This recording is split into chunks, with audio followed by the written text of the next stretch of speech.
Greetings for the Z-Files on the road in the office of Okaloosa County Commissioner Nathan Boyles, and we're here in the Crestview office in what was many years ago the First National Bank downtown office. It is now the Buddy Bracken building.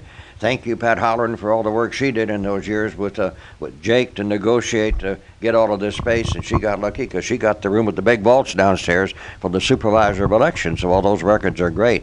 We got one word we're going to talk about primarily. The word is triumph. And so, Nathan, explain what the word triumph is, what it is, why it is, and how much is it? Sure. Well, I'll start with the last first. How much is it? It's $1.5 billion over 12 years for 8 counties in Northwest Florida. Triumph came about from the BP oil spill. There was talk for several years that there would be substantial fines levied at the federal level. Restore Act funding that would flow down to local communities to repair from BP economic damages. Ultimately, the state of Florida and the other impacted states sued and then entered into a settlement agreement with BP. That settlement agreement ultimately encompassed the consent of the federal government, and those funds were shifted away from fines and they were shifted towards settlement funds paid to the states.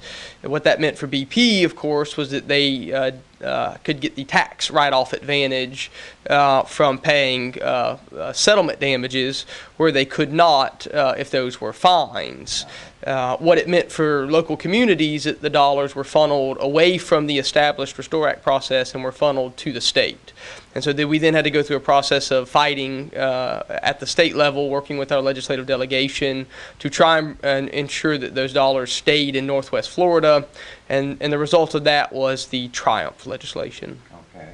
So then all of these meetings that all these people went to, and I went to a bunch, for the Restore Act, and they had all of these rules and guidelines that took like forever to get through. So what is any of those projects, is that just going to go away and become something else? It's just much, much smaller than was anticipated. A lot of time and effort by a lot of folks was invested into that process, with the expectation that Okaloosa County, for example, could be seeing anywhere between, say, $50 and $150 million out of that process.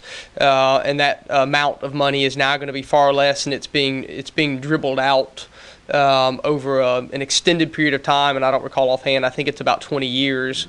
And Okaloosa County is getting, say $1 to $2 million a year recurring funds to be spent, but it's not the type of funding that would allow us, when you're talking, say, $1 million a mile for new asphalt, it's not the type of money that can do large and impactful projects through Restore. So now we look to Triumph.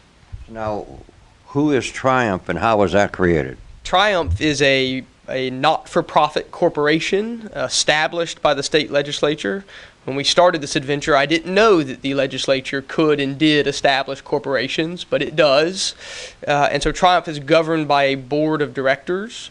Those are, I believe, 7 individuals that are appointed, not elected, appointed, and the appointments are made not at the local level, but at the state level. So and who makes the appointments? The governor gets appointments. The Senate president, who's not from Northwest Florida, gets to make appointments. The governor, also not from Northwest Florida. And the Speaker of the House gets to make appointments, also not from Northwest Florida. Now, don't we have some local people or our area people on that Triumph board? We do, and that, so most of the representatives are from the Panhandle, several from Okaloosa County. Senator Gates, who established the Triumph legislation, now actually sits on the Triumph board. Alan Bentz, former Speaker of the House, from Panama City. Bob Benezzi, a Okaloosa County developer and businessman, and several other folks from across the Panhandle. And I believe that Senator Gaynor mentioned that Mr. Benz lives right down the street from him. Yes, they're neighbors. Actually, so does Don Gates. Actually, all 3 of those gentlemen have houses, I think, within the distance you could throw a rock in Panama City. Now, interesting, this is a nonprofit corporation, so it's not a government entity. So the word sunshine doesn't apply there, I guess. Actually, does it? It does, and that's one of the good things. It is subject to sunshine. It is a step removed from government, which can be good or bad, but it has subjected itself, or the legislature did subject it to sunshine, and it is subject to appropriation of those funds from the legislature. The bill has actually been amended. It was amended last year, so there have been tweaks as it's gone forward. But right now we're in pretty good shape. The structure is that $300 million was provided initially. That money's in the bank and ready to be spent. And then it is $100 million a year that board will be tasked with spending for 12 years. So okay. 300 up front, 100 which should be coming soon, and then another 100 million per year for an additional 11 years. So then which counties are in this area that qualify for this pot of money? So it starts in Escambia County and goes east, and I believe the easternmost county which is included is Wakulla County.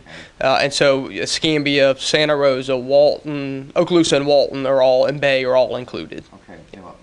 Then Holmes County? Holmes County. Okay.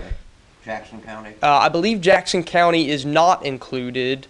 Wakulla County is included, and I'd have to pull out my map to make sure I don't miss anybody. Okay. Yeah. And then how does that money get down to each individual county? There is the legislation was revised this past year. One of the revisions now requires that a minimum of 5% of the money be spent in each county. That was a way of assuring some of the smaller counties that there would be funding spent in their counties and that it wouldn't all be soaked up by the larger counties. And beyond that, the requirements are relatively broad. The original focus was almost solely exclusively on economic development. And there was great concern, legitimate concern, that meant giving money to businesses and not providing for infrastructure. The legislation was amended, which broadened the scope and gave an emphasis on infrastructure. However, the ability to give money, to grant money to private businesses to create jobs still exists.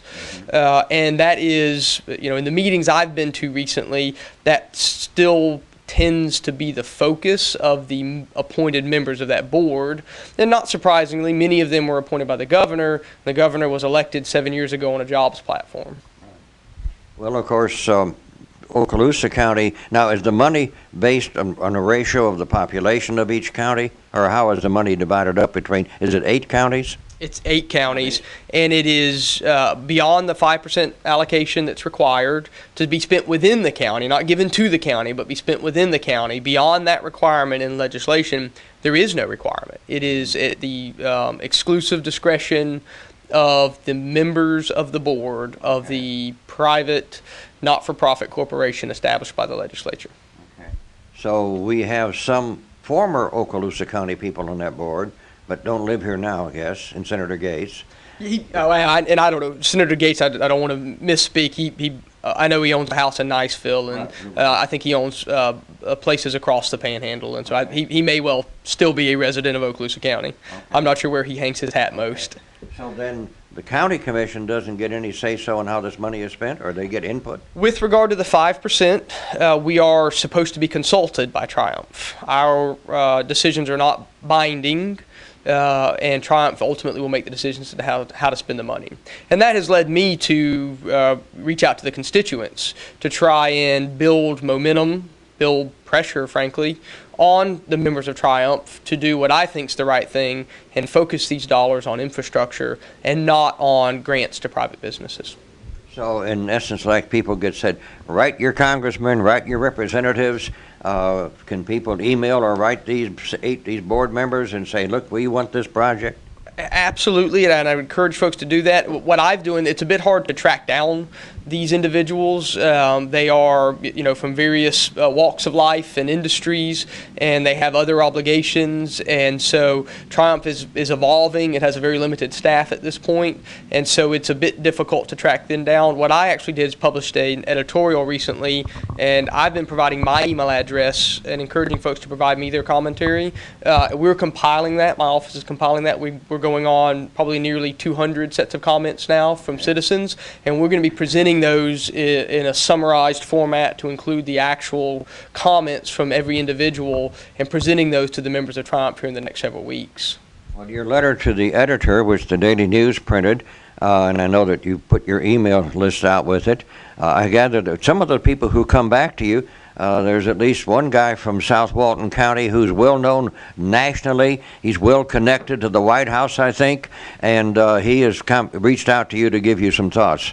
Yes, I was very pleased and surprised to get an email the next morning from Governor Mike Huckabee of the great state of Arkansas. He took the time to write. As many folks know, he lives in Blue Mountain Beach now in South Walton County, so he takes an interest in local issues, it appears, and clearly reads the local paper every day. He was actually one of the first that wrote me that morning. And his comments were overwhelmingly in support of a focus on infrastructure and making sure that we have the necessary infrastructure to support growth. And so Mike Huckabee was certainly a notable individual that wrote me. There were many others from all walks of life, and so that was really it's been a great thing to see those comments and to see just the overwhelming focus on infrastructure. What we all know is we have a great quality of life here in Northwest Florida. We've got beautiful beaches, we've got great schools, we've got just tremendous natural resources. And what folks want, what they need, what they desire is to have infrastructure keep up with the growth that we know is coming. And so we don't want to pursue growth for growth's sake, and we don't want to pursue growth that we can't support. And if you need an indication of that, just go sit on 85 for a little while. Yeah, I know. I was telling some radio engineers in Austin, Texas this week, you see this road here? That's where I want my new radio signal to reach, because there's 56 or more thousand cars there every day, and only half that on Interstate 10. Then you see this road going up to Alabama? There's about 5,000 or 6,000 more every Saturday added during tourist season. So now let's get down to the projects. From Okaloosa County, how does a project get submitted to the Trump group to be considered for funding? A project, Triumph is going through the process now of building their application. They don't even have an application that's ready yet, so they're not accepting projects at this point in time. They have a committee that is working on that application. What I've been trying to do is inform that process. They're developing criteria, the questions that will be asked, the scoring matrix that will be used to rank projects and ultimately determine which projects get funded and which ones don't. What is clear is that any individual, any entity, or any governmental agency can submit a project. There's no limitation on who can submit a project. And so Okaloosa County is working on a list of projects. Some of those will be in partnership with other governmental entities, and some of those will be directly county projects.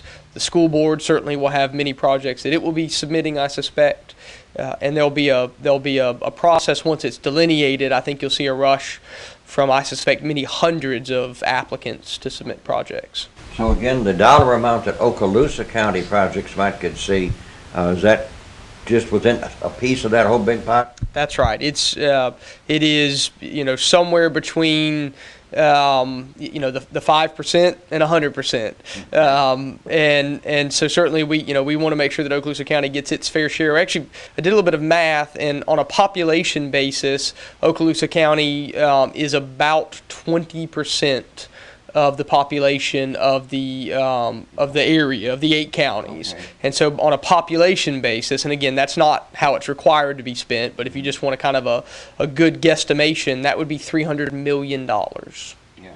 Well, I would say the 3 big counties are Okaloosa, Escambia, and Bay County. That's correct. Those are your biggest counties by population. Absolutely. So now there's a project that you've now submitted. There's a picture here. And I'll get a copy of this so I can put it on my newsletter. But this is called the Triumph Project P.J. Adams Raspberry Joint Proposal from City of Crestview and Okaloosa County, $16 million. So tell us and the viewers and listeners what that could be. Sure. This is, as many folks know, the 85 South corridor is badly overloaded. Getting folks off of that segment and providing local folks a way to move around town is critically important. The city and the county have partnered on a project which would extend Raspberry Road, which goes to Lowe's and then actually wraps around behind Lowe's and peters out, would extend Raspberry Road and would connect it to Arena Road, which ties back into Antioch on the north side of I-10. Once that connection was completed and those roads were paved, you could go, from example, from Foxwood or from Country View or from Baker or from Holt to Lowe's or to Publix or to the Medical Plaza and never have to touch Highway 85. So you'll take that trip traffic off of 85. What you'll also do with this connector road is provide an emergency route when when the I-10 overpass or the interchange area gets shut down. As we've seen multiple times in the past, if there's a bad accident in that corridor, it can actually completely shut down 85. I remember several years ago there was a fuel tanker that turned over, and Crestview was on lockdown for an entire day because traffic couldn't move. So everyone had to route back around, all the way back around to Milligan, and try and get on Antioch Road and wind all the way around, or go all the way to Mossy Head. That was your only ways to get back to the south or to the north because of your limited, because I-10 serves as a belt. And this connection would provide a route where you could go in a much more direct fashion, bump back into Antioch and PJ Adams, and then get south of that I-10 interchange area in the event of some type of accident. Okay, so this would actually help with the four-laning of the PJ up to what now becomes the PJ Adams extension, which would cross, and would this help fund the interchange itself? This is actually the diagram that you're looking at actually has several projects listed on it. This includes the interchange, which is estimated at $40 million, okay. The PJ Adams, the fourth phase of PJ Adams, which is estimated at $8 million, and then the Raspberry Road, Arena Road connector. Actually, the cost estimates for that project excel for about $8 million. Okay. So there are actually three discrete projects, but they're all projects that are being pushed. DOT has been a great partner with the county on the PJ Adams widening project, and that one is underway and is moving, and that project will happen with or without Triumph funding. And so our focus first, at least with regard to these three projects, would be on that Arena Road, Raspberry Road connector. That's a project that has a clear benefit, but does not currently have an identified funding source. Okay. Will any of these grants from Triumph require matching money by the government agency that's going to build a project? Yes, it appears, based upon the comments that have been made by the members of Triumph, it appears very clear that, at least a majority of those members are asking that there be some type of skin in the game or assurance from whoever the applicant is, whether governmental or private. Now, that has not been unanimous. There were at least one member of the board who's been indicating that with regard to private applicants that they shouldn't be required to have matching funds. I don't know that will make its way into the ultimate application regulations, but certainly that's the view being espoused by at least one member. When I spoke to the Triumph committee, my statement to them was, you should require us to have skin in the game. You should require local funding, a local match from the local government, from the state government, whoever the partner or partners are, to ensure that these projects actually are priority projects. And I can tell you Okaloosa County is committed to this. To talk about Arena Raspberry particularly, we're committed to that project, and we would ensure that match funding was available. We have broadened the TIF language, the Tax Increment Financing District for PJ Adams, and that language has now been broadened to include that Raspberry Arena Road corridor. So that's a place where those funds could be spent, and that's where we would go first for matching funds for Triumph. Now, is the extension of this when we cross at the interchange and hit Raspberry, and then the four-lane that would proceed all the way up to Highway 90, is that also eligible in that TIF funding, that the new TIF district that was created? It is. Basically, anywhere in that, what I call kind of the southwest quadrant of an ultimate bypass ring around the city, any of that southwest quadrant has been included in that TIF language. Okay. Yes.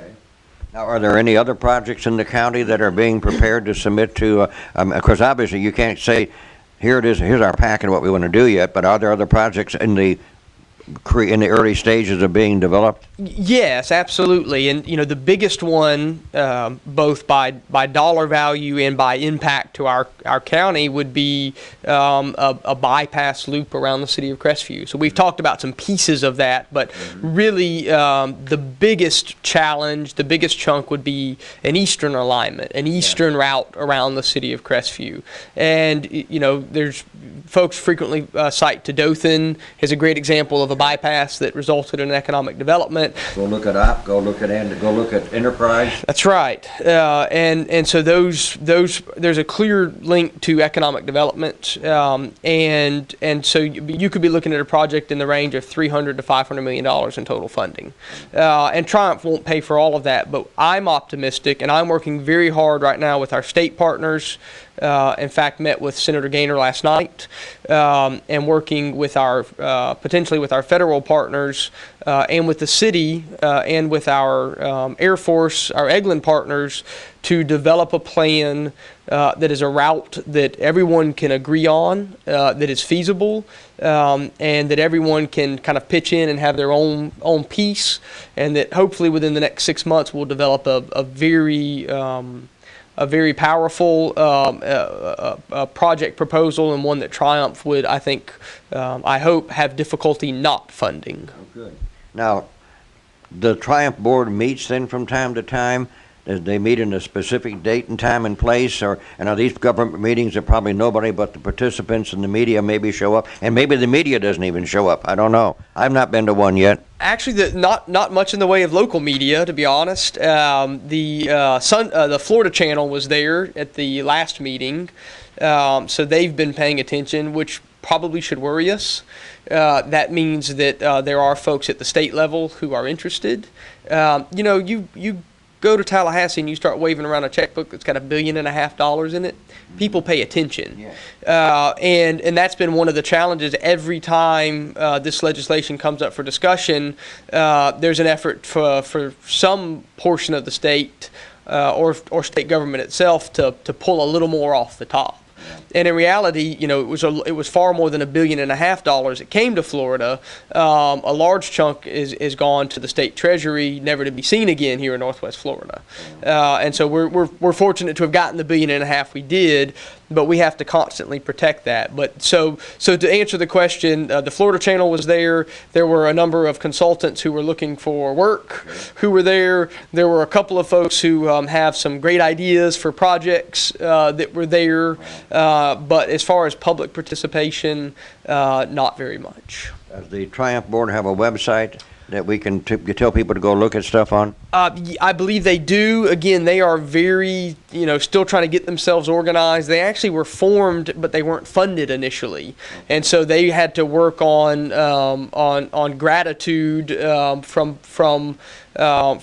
folks, a couple of law firms that pitched in to help them at the outset. They now have a checkbook. They have funded, I believe they were funded $200,000 for operational costs this year, and so they now have a very small staff, and so a lot of those pieces they're building as they go.